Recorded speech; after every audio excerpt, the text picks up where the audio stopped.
Hello students, today in this video we are going to understand questions and answers of your lesson 8. आपके lesson 8 one step ahead जो कि doctor APJ Abdul Kalam ने लिखा है, उसका pros lesson का video आपने देख लिया होगा। अब इसके क्वेश्चंस एंड आंसर्स को हम समझेंगे। बहुत ही इंपॉर्टेंट क्वेश्चन आंसर हैं इस लेसन के, एक ना एक क्वेश्चन जरूर आता है।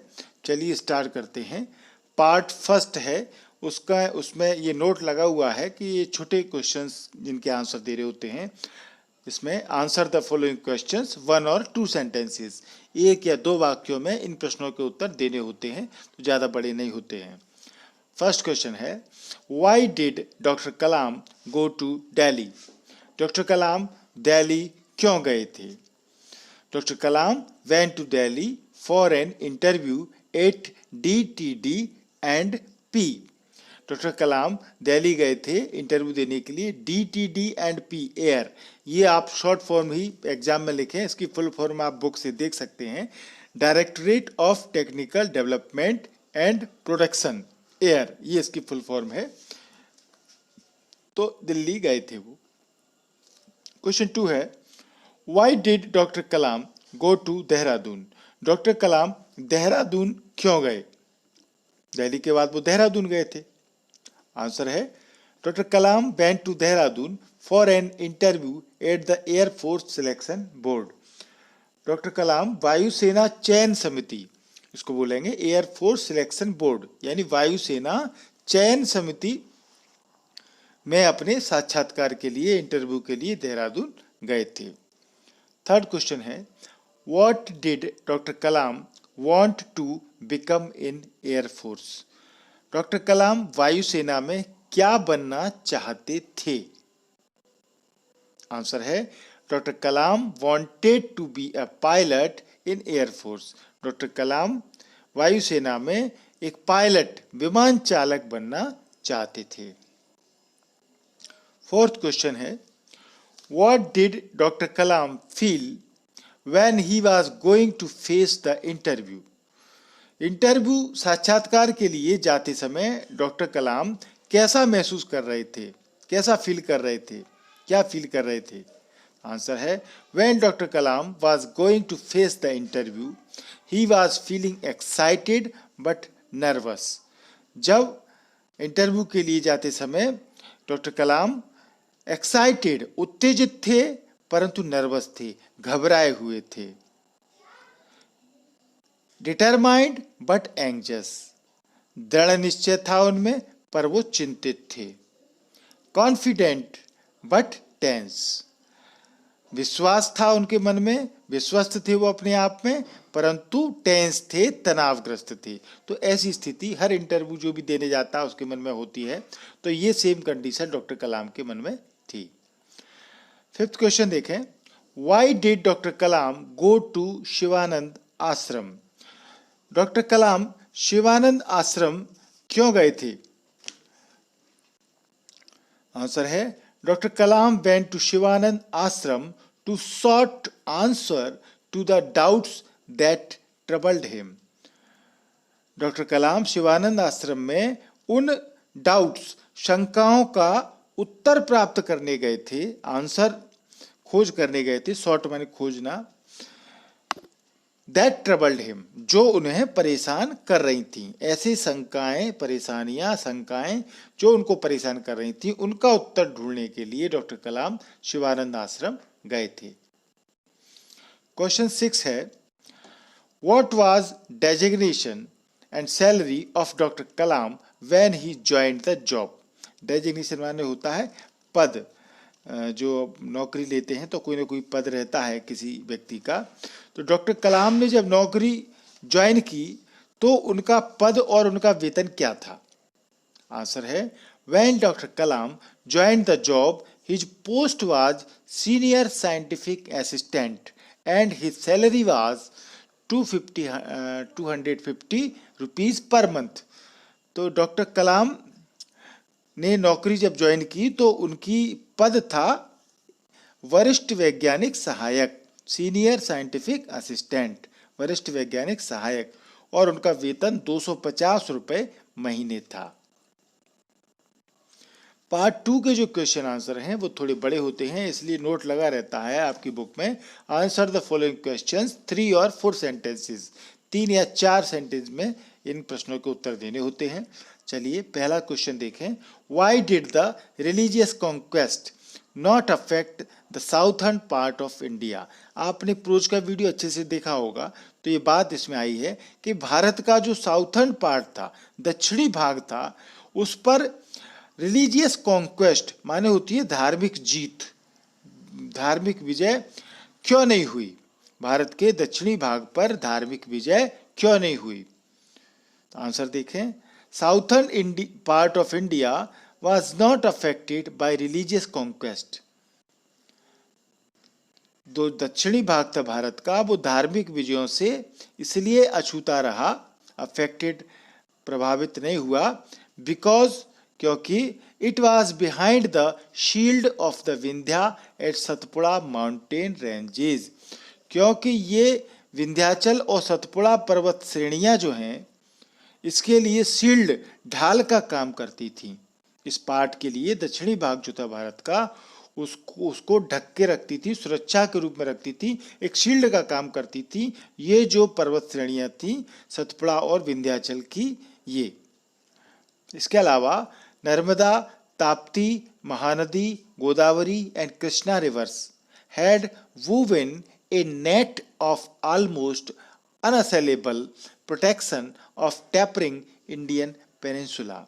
इसके अलावा जो ये नदियां दी हैं, नर्मदा, गोदावरी, कृष्णा नदियों ने जो आक्रमणकारी थे, आक्रमणकारियों से बचने के लिए मानो एक जाल बना के रखा था। अनअसेलेबल माने होता अजेय, जिसको हराया नहीं जा सकता, ऐसी सुरक्षा थी, अजेय सुरक्षा थी, मतलब जिसको हरा नहीं सकते। इस तरह की सुरक्षा इस इंडियन पेनिनसुला, भारतीय प्रायद्वीप को ढक करके उन्होंने रखा था इन नदियों ने। क्वेश्चन 2 देखें।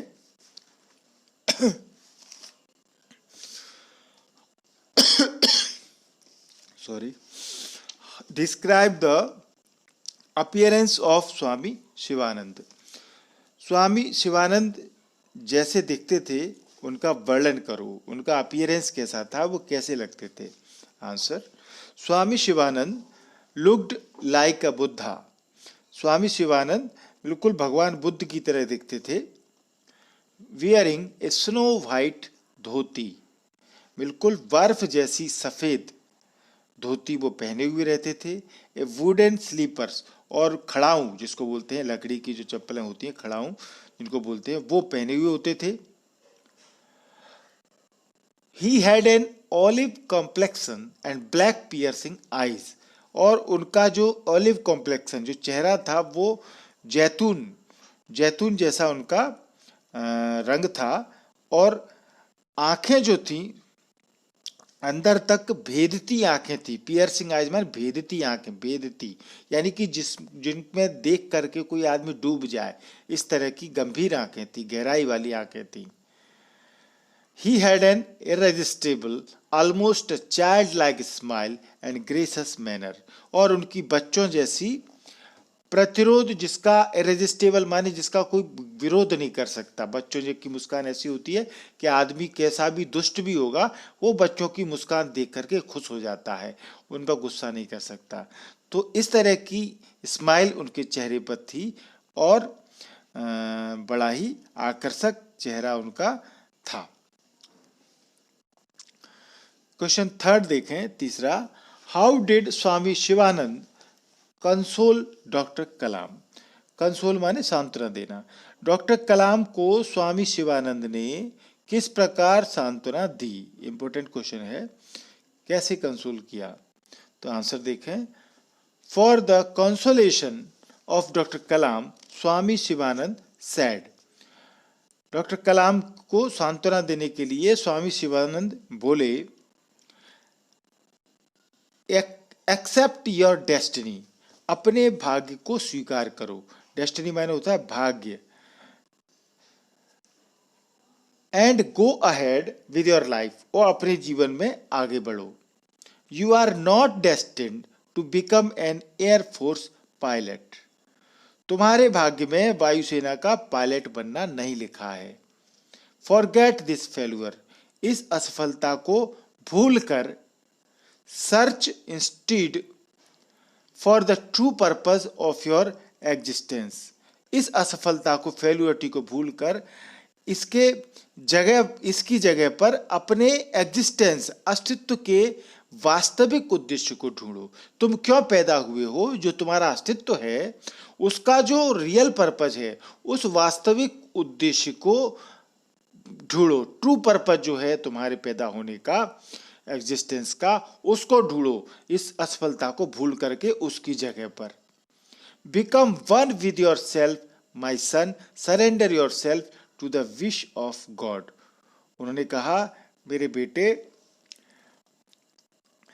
अपने आप को, खुद को एकीकृत करो। With yourself my son, become one with yourself. मतलब आदमी जब भटकता है तो 10 जगह उसकी निगाहें जाती हैं, उसकी इच्छाएं होती हैं, उसका डर होता है, तो वो कहते हैं इन सबको भूल भाल करके अपने आप में एक हो जाओ, एकीकृत करो अपने आप को। Surrender yourself to the wish of God, अपने आप को ईश्वर की इच्छा के समक्ष सरेंडर कर दो, समर्पित कर दो, समर्पण कर दो अपना। यानी जो ईश्वर चाहता है उसकी इच्छा में ही अपनी इच्छा समझो और सारी चिंताओं को दूर हो करके एक हो जाओ मन से और अपनी असफलताओं को भूल जाओ। एयरफोर्स पायलट बनना तुम्हारे भाग्य में नहीं लिखा है, जो लिखा है वो भगवान तुम्हारे आगे ले आएगा। क्वेश्चन 4 देखें, how should we take our failure, हमें अपनी असफलता को किस प्रकार लेना चाहिए, किस तरह लेना चाहिए। हम जब फेल हो जाएं, असफल हो जाएं, तो उसको किस प्रकार से जीवन में लेना चाहिए। We should take our failures as our destiny, हमें अपनी असफलता को अपने भाग्य के तौर पर लेना चाहिए। यानी हम ये मान के चल सकते हैं कि जो हमारे भाग्य में हमको जो लिखा है, जो हमको मिलना है वही हमको मिलेगा, भाग्य में जो नहीं लिखा है वो नहीं मिलेगा। So we should take our failures as our destiny, हमें अपनी असफलताओं को अपने भाग्य के तौर पर लेना चाहिए। And move ahead with our life, और अपने जीवन में आगे बढ़ना चाहिए। We should forget our failure, हमें अपनी असफलताओं को भूल जाना चाहिए। As it is essential to lead our destined path, क्योंकि अपने जीवन में आगे बढ़ना है हमको, क्योंकि यह हमारे भाग्य निर्धारित पथ पर बढ़ने को आवश्यक है। जो भाग्य ने हमारे लिए डेस्टिन्ड पथ, जो निर्धारित रास्ता बनाया है, उस पर चलना आवश्यक है। इसलिए हमें असफलताओं को भूलना चाहिए। We should search for the true purpose of our existence and should surrender our self to the wish of God, हमें खुद को स्वयं की इच्छा के आगे, गॉड की, ईश्वर की इच्छा के आगे हमको सरेंडर कर देना चाहिए, समर्पित कर देना चाहिए। और वही हमारा वास्तविक ट्रू पर्पज होना चाहिए, और हमारे अस्तित्व का वही पर्पज है, उसको हमको खोजते रहना चाहिए। क्वेश्चन 5 देखें, what do you understand by religious conquest and its effect on Indian culture.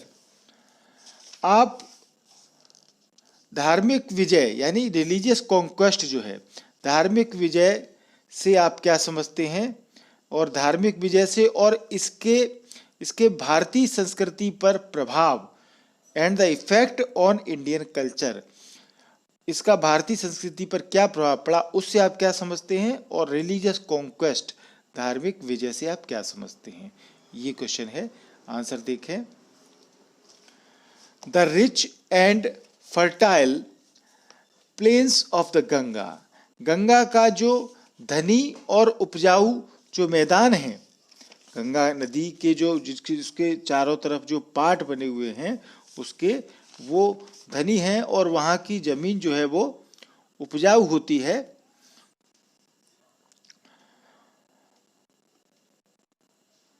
And it's tributaries, तो गंगा के मैदानों ने और इसकी जो ट्रिब्यूटरीज होती थी, सहायक नदियां, वो समृद्ध थी, फर्टाइल थी। इनवाइटेड इन्वेजन्स, उन्होंने उन आक्रमणकारियों को आमंत्रित किया। Invasions, turmoil and change. Turmoil माने विनाश होता है और चेंज माने परिवर्तन। जो भी आक्रमण, विनाश, परिवर्तन हुए उन सब को गंगा के मैदानों ने और ट्रिब्यूटरी जो सहायक नदियां हैं उन्होंने आमंत्रित किया, क्योंकि वो एक सरल रास्ता था आक्रमणकारियों के लिए। इसीलिए the invaders forced Indians to accept their religion, जो आक्रमणकारी थे उन्होंने भारतीयों को अपना धर्म मानने पर मजबूर किया। Force Indians to accept their religion, जो आक्रमणकारी थे वो चाहे कोई भी हो, उन्होंने सब ने जो अपना धर्म फैलाना चाहते थे तो भारतीयों को मजबूर किया कि वो उनका धर्म स्वीकार करें। This was the religious conquest, और इसी को कहते हैं हम धार्मिक विजय, इसको कहते हैं। It changed India into followers of several religions, और इसीलिए भारत कई धर्मों वाला देश बन गया। इसका ये प्रभाव हुआ, क्योंकि दो प्रश्न हैं कि रिलीजियस कॉन्क्वेस्ट से आप क्या समझते हैं। तो ठीक है, आक्रमणकारी आए, उन्होंने हमको भारतीयों को धर्म परिवर्तन करने के लिए प्रेशर डाला, और फिर इसका भारतीय कल्चर पर क्या प्रभाव हुआ, किसका ये प्रभाव हुआ कि भारत जो है कई धर्मों वाला देश बन गया, सेवरल रिलीजन्स वाला कंट्री बन गया। तो ये क्वेश्चन आंसर आपको समझ में आ गए होंगे। वीडियो आपको पसंद आया होगा तो लाइक जरूर करें। लाइक करना बहुत सरल है, थंब इम्प्रेशन को आपका दबाएं। MP इंग्लिश क्लासेस को आपने सब्सक्राइब नहीं किया है तो सब्सक्राइब जल्दी से करें। सब्सक्राइब एक ही बार करना है, फ्री है। लाल कलर से सब्सक्राइब लिखा हुआ दिख रहा है आपको स्क्रीन के आगे, आप देख सकते हैं अपने मोबाइल में वीडियो के नीचे। उसको आप दबाएंगे तो इस तरीके से व्हाइट कलर का बदल जाएगा। एक ही वीडियो में एक ही बार करना है, बार बार नहीं करना है। बगल में बेल आइकॉन दिखेगा, बेल आइकॉन को आप जरूर टच करें।